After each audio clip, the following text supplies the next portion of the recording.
and welcome to the Chronicles of Football. This is our very first episode, and I'm glad to be introducing this podcast as your host, Daniel Masreghi. Today, we're going to be talking about how European football has affected the sport of soccer here in Ontario and Canada. So, let's get right into our first episode. The MLS, if you guys know and you're listening to this podcast, I'm sure you guys have the basic knowledge of North American soccer, football, whatever you want to call it.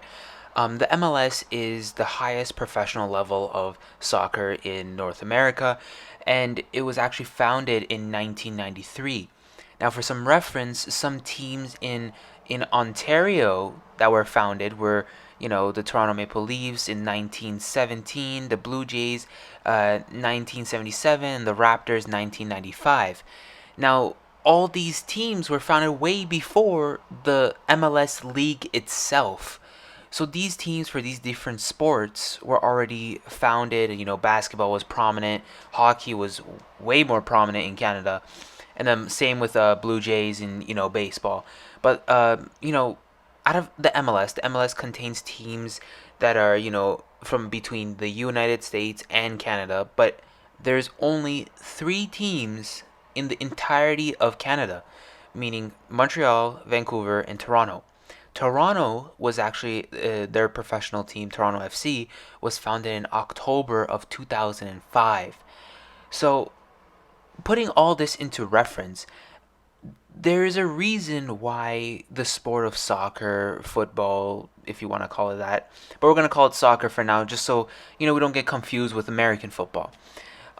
So for the sport soccer, it's not as prominent anymore, or it never really was here in North America, as all these other teams and sports were founded way before we came into the realization that maybe we should have a soccer team. Maybe we should have, a soccer league here.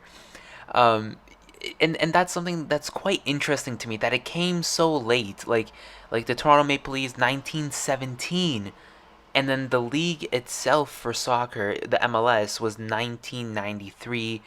And then Toronto FC was 2005. I mean, I'm 4 years older than the Toronto FC team. I was born 2001, so it just shows how late North America was to the game. Now, if we take a look at Europe, some European teams, like for example, the French league came into action in 1932.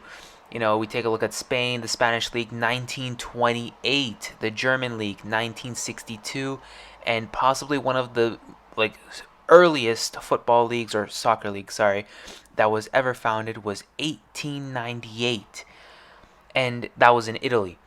So, and these are all professional leagues, and these are the top 5 leagues in the world right now, and they were founded way back when, way back before even they were considering making a league here in North America for soccer. And that is, I think, one of the reasons why we have such a disconnect with soccer here in North America, especially if you ever see the Jimmy Fallon show or any type of late night show. Every once in a while, when there's some dramatic event in soccer, whether it's in Asia, Europe, South America, wherever it may be, they always have some sort of a trivia game where they're like, oh, name this soccer player, and they have a picture, and no one is able to name it unless you're avidly a fan. But then if they do it in the UK, or if they do it in Spain or whatever, even if you're not a fan, they know of the players because the culture of the sport is just there. Just for example, back in 2018 when I visited Barcelona, they have a very prominent team, soccer team there, and just going there, everybody, the whole culture of the city was the team. The stores, the colors, the just everything was soccer.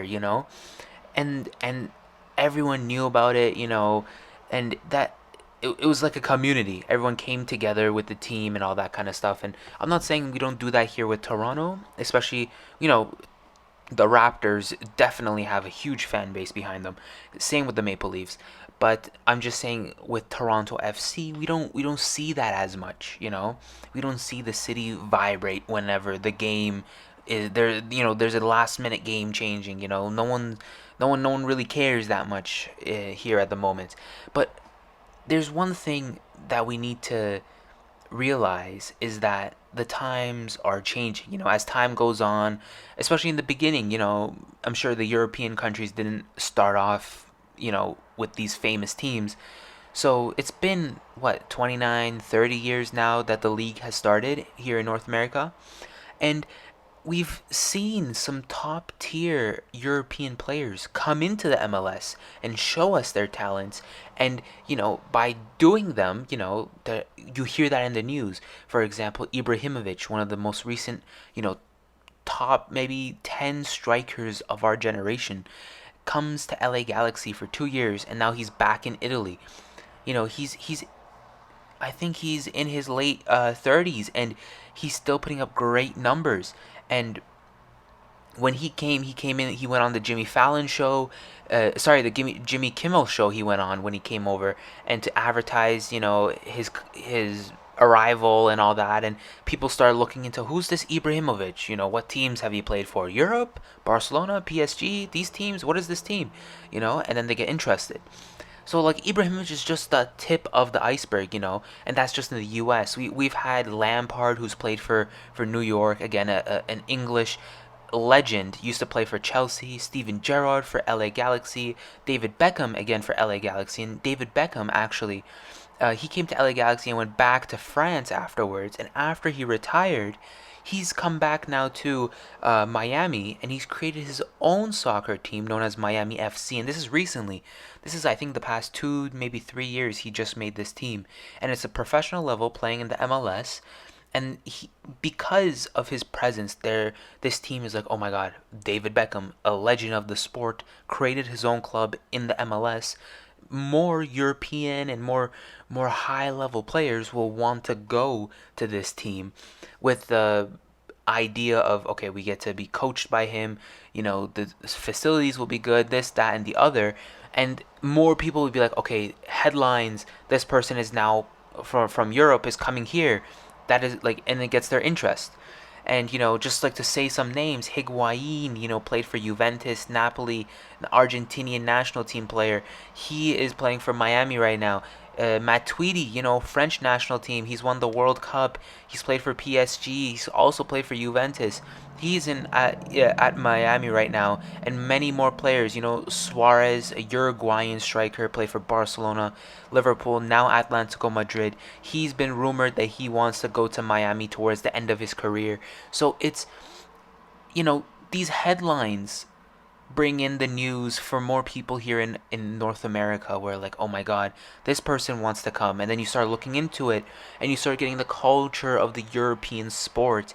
And that is something that I feel that we are missing. We're so secluded and we think that, okay, the MLS is the MLS and the NBA is the NBA because, there's no, the European basketball isn't as popular, or like same thing with like baseball and American football, and hockey, and it's all this like it has to be in North America, nothing else, and no one really looks outwards to South Africa or South America or Asia, or the Middle East where they have great soccer leagues and soccer players, legends of the sport, to say the least, and to name a few people here for Toronto, Toronto FC, we've had Sebastian Javinko.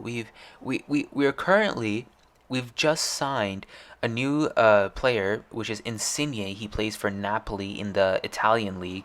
Now, one thing to know about Insigne is that he's a clinical player, amazing on the ball. But the thing is that I guarantee nobody from Toronto would have ever heard from him if this signing ever happened, unless they are an avid soccer fan. If they're not an avid soccer fan, they would have never known of this guy from Italy. And keep in mind, he's not a nobody. He's won a European Euros just this past summer, you know, with Italy. He's won multiple leagues. He's won, Euro Cups. He's comes second place, third place in the league. He's a top player, and a lot of people know about him, but a lot more people don't know about him. This has been this week's episode of Chronicles of Football. I hope you guys enjoyed.